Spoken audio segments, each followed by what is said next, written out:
Hello friends, welcome to my channel. It is another beautiful day out, so I'm really enjoying recording videos outside, so I guess for the time being I'm going to keep doing it.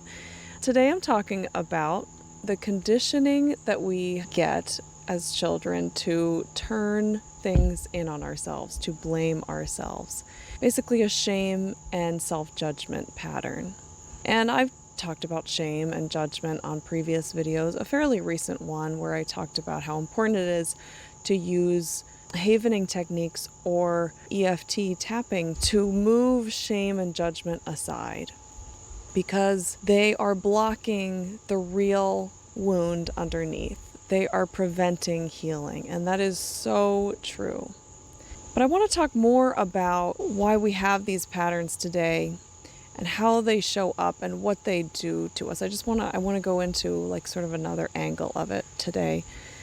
When we have attachment trauma, which is trauma and wounding that comes from a relational dynamic with one of our parents, one of our caregivers, usually one of our parents, or it could be both of our parents, and it could be different flavors with each of our parents, or it could just be one. For me, it's from my dad, my relationship with my dad.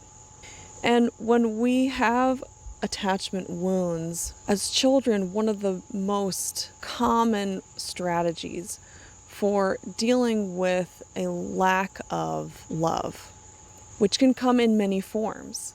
It can be overt, things being said to you, negative, detrimental, harmful things, judgmental things being said to you by a parent, or it could be a wound of omission.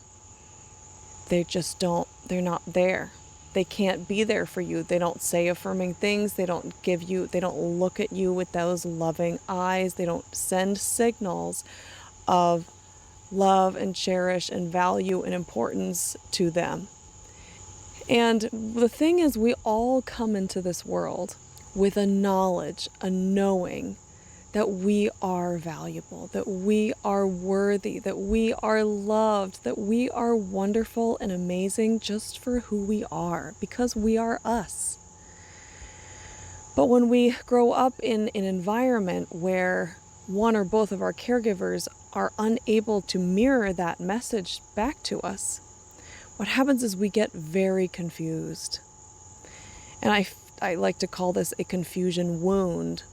Because what can happen is we're getting messages that are conflicting with our inner knowing. And the pain of getting that message is being piled on top of that core essence, believing of our worth. And so we stop believing in our worth. We start believing that, the thing that's piled on top. And it creates immense confusion because they're contradictory. Those are contradictory things. And the reason I call it a confusion wound, and I don't think this is like a real term from psychologists, I just call it a confusion wound because it embeds in us. It can embed in us in so much that we carry it through our lives. We carry this confusion wound through our lives because to the child, to get that kind of a message is like, well, why? Why don't you love me? Why don't you see me? If I'm so wonderful, I'm loving, I'm me. Why don't you love me? Why can't I find you? Where are you? Why don't you see how wonderful I am? Those why questions are so often the questions of the inner child. When you get deep into core wounds, into the pain of the core wounds, and when you start to channel your inner child as you speak, as you're in that wound, what you'll get a lot of times are those why questions.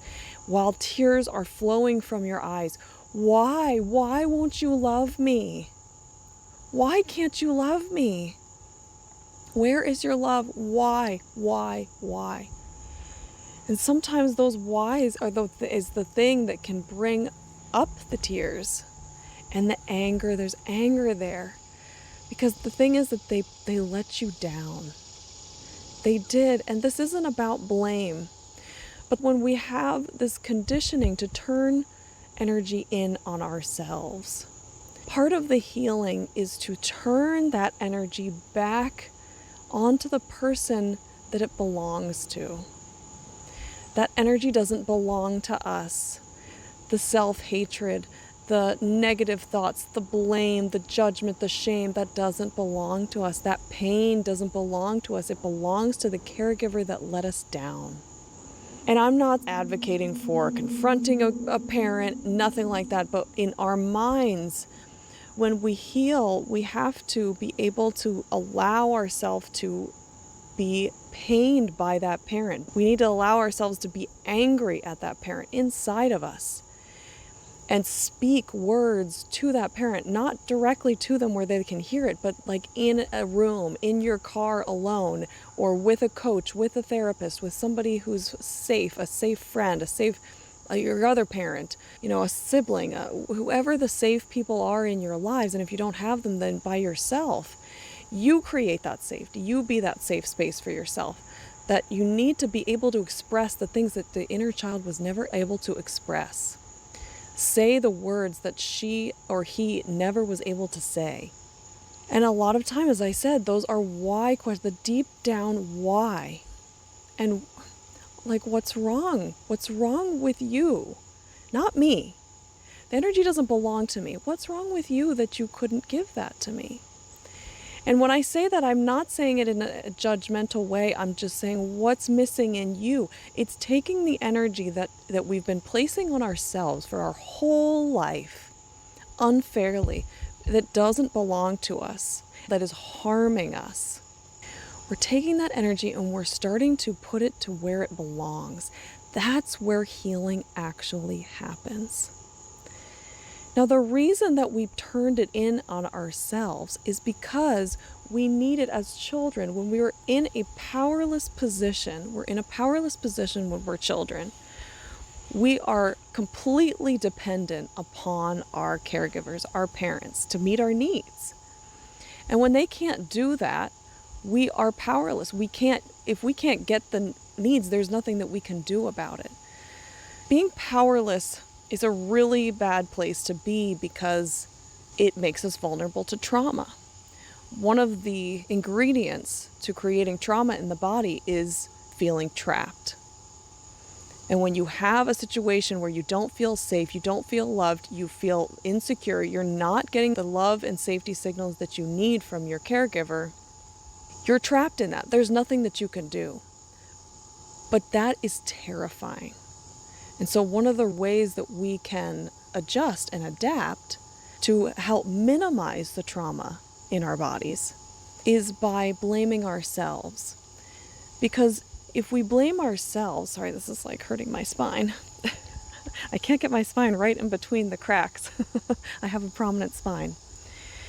When we blame ourselves, it gives us some semblance of control and power. It relieves some of that powerlessness, because if it's my fault, if it's my deficiency, then I can do something about that. I can do better. I can be better. I can learn. I can be sweeter. I can be more perfect. I can be better. I can be smarter. I can be more pleasing. I can figure out, this is our belief. This is our belief that we feel like if I can just figure out how to maneuver myself to cater to that parent that's not meeting our needs, then maybe then our needs will be met. Then we'll get the thing that we're so craving. We're craving so deeply. And of course, it never works. Of course. But a child doesn't know that it's not going to work. The child doesn't have the ability to understand that our parent is not giving it to us because they're incapable, because of their own wounding. They have unhealed wounds that are preventing them from meeting our needs. All they can do is meet their own needs, and maybe not even that.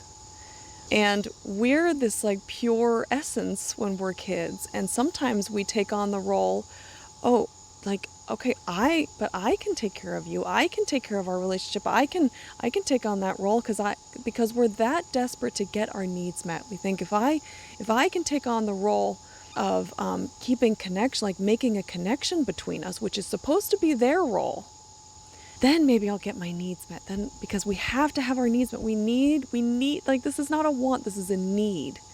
It's what we need from our parents to make us feel whole, to give us a sense of wholeness.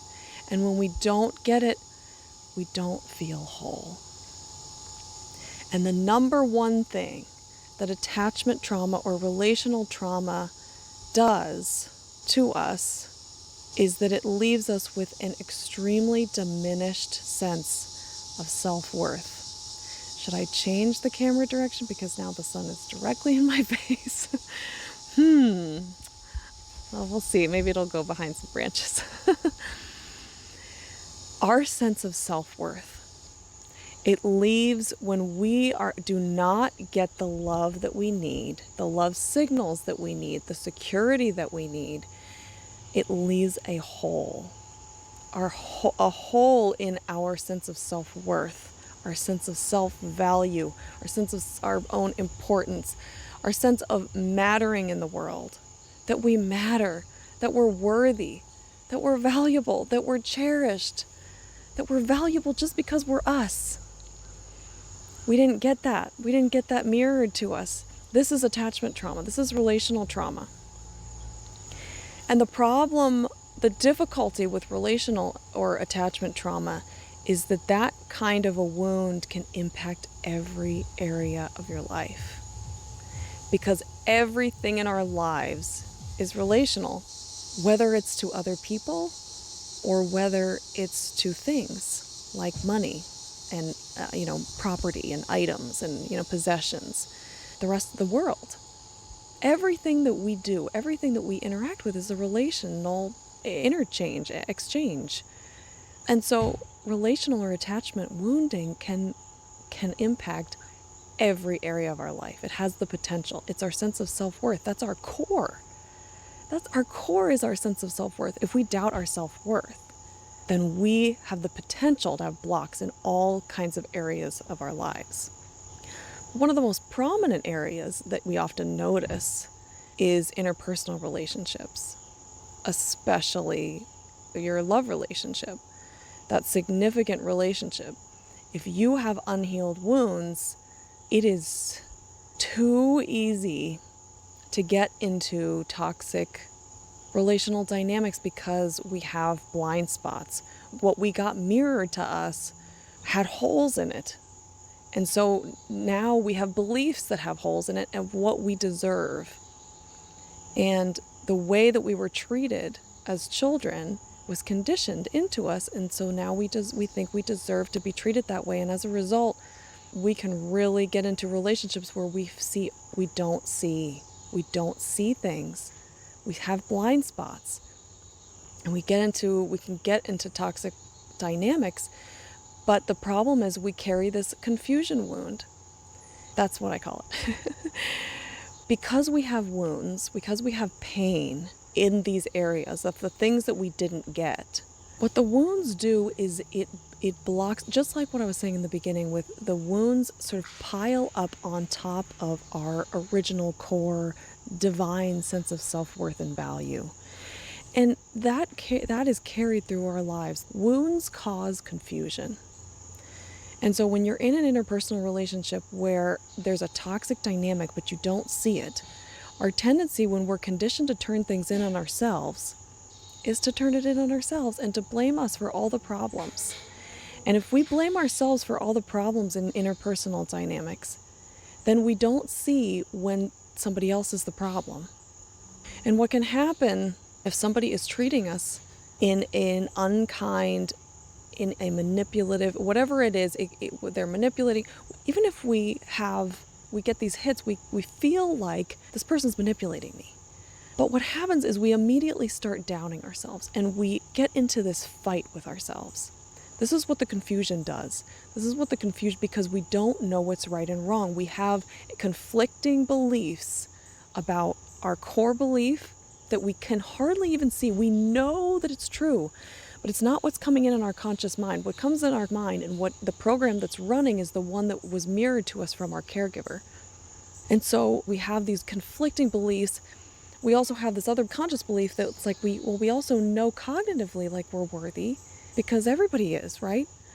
But when you have conflicting beliefs in your body, what happens is there's so much confusion, so much confusion. Anytime there's a relational problem, anytime we can have our body telling us something's wrong, but our mind is like, no, no, no, but I'm the problem. But is that right? Is that really what's happening? Is that, what if it's something I'm doing? What if there's something in the way that I'm being that's causing this person to react to me this way? What if, like, what could I do? How could I be different? How could I change? There's got to be something, because this keeps happening to me. Why? There's got to be something that we start on these loops. Oh wow! I just saw a hawk. That was cool. I'll have to look that up in my animal speak book after I'm done. I don't remember what hawk means. I think it means messenger. Um, I love that kind of stuff. So we start fighting with ourselves. Do you know what I'm talking about? Then we start on the hamster wheel, these hamster wheel thoughts, these activated thoughts. And that's the thing. We start fighting with ourselves. We start arguing. We start playing back and forth. Am I the problem or are they the problem? Am I the problem or are they the problem? Am I doing something wrong or are they doing something wrong? I can't see. I can't tell.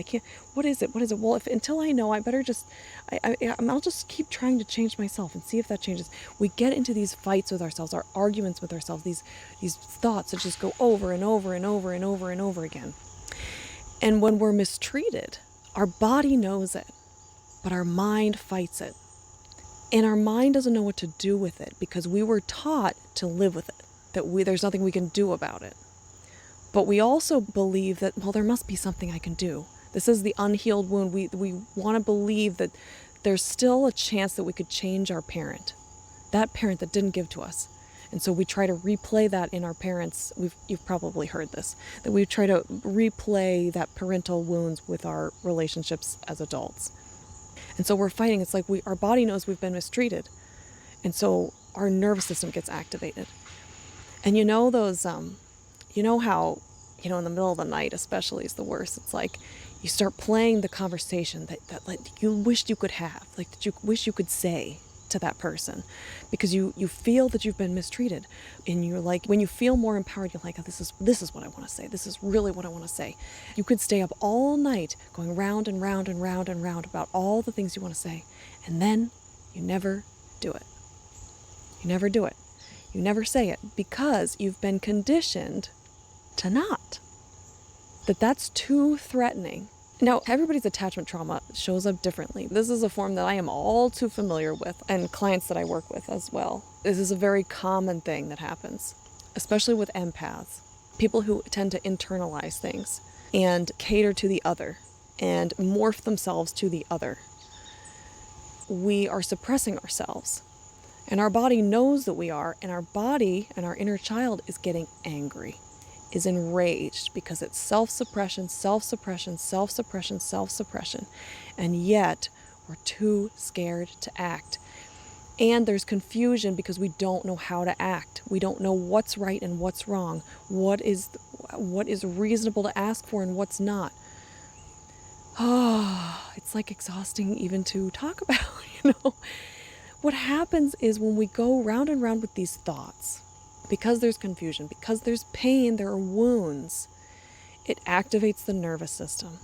And so now we're in fight or flight. Or we can go into shutdown, overwhelm and shutdown, the freeze state, collapse. A lot of us say overwhelm, describe that as overwhelm. There's so much that you just go limp. It's like, I don't know what to do. Or we fawn. And again, we cater to their needs. We cater to them, the other person. We've got to can keep that connection. We take on this role. We believe that our role is to maintain the connection. That role reversal that I was talking about can lead to feelings of resentment. Resentment, because you never should have been in that role. You never should have been in the position of having to keep the connection with your parent. That was their job. and they didn't do it. They couldn't do it. They were incapable of doing that. And so while I do not advocate, there's nothing healing in blaming, but there is healing in shifting the energy away from ourselves towards the parent in our minds, in our energetic being, towards the parent that pain belongs to. So that we can actually, because when we do that, then we are closer to actually reaching the pain. The thing is, when we reenact these things in our adult life, they trigger us. They trigger those same wounds. And if we don't realize what is happening, that it's triggering this old wound, we can get stuck in the never-ending problem-solve cycle, like hamster wheel thoughts. The way that we need to shift is to notice that this is what's happening. This wound is being activated, and it's this attachment wound, this way that our caregiver, the parent that was not able to be there for us, wasn't capable of it. And we have deep pain about that. And we have resentment, and we're allowed to have resentment. Resentment is what happens to anger that is unresolved over time, that just like sits in your body, and it never gets resolved. It turns into resentment and contempt, which has disgust in it. And disgust might be something that needs to be worked with as well. And disgust can be removed by that channeling that I'm talking about. We channel our inner child, and it can be released along with anger and sadness. Some of these emotions, when they're connected to the same wound, can be released at the same time. We're crying while we're speaking words of anger and disgust at the same time, and we're also keeping that energy of love in our body, whether it's through havening or tapping or just doing it energetically. Being able to disconnect enough to have that, observer mindset of, you see what's happening as an energy moving through you, that you are channeling your inner child. This is not you. You are not it. That you are channeling this. Being able to do that and hold that loving space. This is the healing. This is what brings healing. But we have to be able to realize what's happening when we get activated and we have those thoughts and the confusion. Confusion in interpersonal relationships, when it's chronic, is a good indication that there's a dynamic here that's triggering a wound. It's a wound. And the key is that it isn't as simple as the relationship that you're dealing with right now. We need to connect it to what it is in childhood, the pain, the loss, what we didn't get in childhood. To do that cognitively at first. You're not going to be able to, just the first time you do that, you're not going to be able to reach the wound. It's very unlikely. But over time, you start getting closer and closer to that wound, and you start understanding it more and more. The more times that when you're triggered, you connect those, the more you'll understand the wound, and the closer and closer you'll get to the wound, the pain. And sometimes it's the words. You can start getting closer and closer to the words that the inner child feels, and the more you can speak what she feels, the closer you're going to be, the more you're going to be able to evoke that emotion and heal it. Okay, so I wanted to go more in depth about that pattern of turning it in on ourselves. This is not our fault. The thing to realize about this is that this was conditioned into us to turn it in on ourselves, but it is not your fault. It never was your fault. It never was your fault. That is an illusion. The pattern of turning it in on yourself, blaming yourself, is an illusion. It's false. It's a lie. It's not true. It's not your fault. It's not your responsibility. The responsibility lies in your caregiver. And while they can't go back and do anything, they don't have to play any part in this. You have to shift the energy, the negative energy, away from you. The anger, the hate, the pain doesn't belong to you. It belongs to him or her. Your mom, your dad, your caregiver, your step-parent, whoever it is. That's where it belongs. And you can just do that in your mind and with your words, by yourself or with a safe loved one. I hope that was helpful. I really hope that was helpful because this is so common. And, I talk to clients about this a lot, and it's very difficult. It's a very difficult cycle to stop. It's so conditioned. We're so used to it. We're so used to thinking this way. There's something wrong with me. There's something I did. If you believe there's something wrong with you, that's the thing. That's the wound. Because there isn't. And there never was. It's a lie. It's a lie that you had to believe to protect yourself, to believe that you had some control and power to get out of that situation. But it's harming now, and it's in the way. It's actually blocking your ability to heal now. And it's not true. The main point is it's not true. It's not true. You are worthy. You are lovable. You are wonderful. You're cherished. You're valuable. You're important. You matter. That's the truth. And somewhere in you, you know it. But it might be buried under all of this crap, these false beliefs that were conditioned into you by your parent. So when you hear the confusion, when you have this confusion, this overwhelm, this, what's wrong with me? What's wrong with me? This happens all the time. This keeps happening to me. There must be something wrong with me. That's the signal. That's the signal. You're on a wound. You're on your self-worth wound, and you've been conditioned to blame yourself for it. And it's a lie. It's not true. It's not true. Okay, I hope that was helpful. If you feel stuck in your healing, if you really need or want support in your healing, I would love to support you. Please email me at laurenvoorhees.com. I have the link down below if you would like any support. I'd love to hear from you. I hope you're doing well out there. I'm so sorry this video is longer than I anticipated. I hope you have a beautiful rest of the day. I always say that. I love to say that at the end. I do. I hope you have a beautiful rest of the day, and I will see you on the next video. Bye.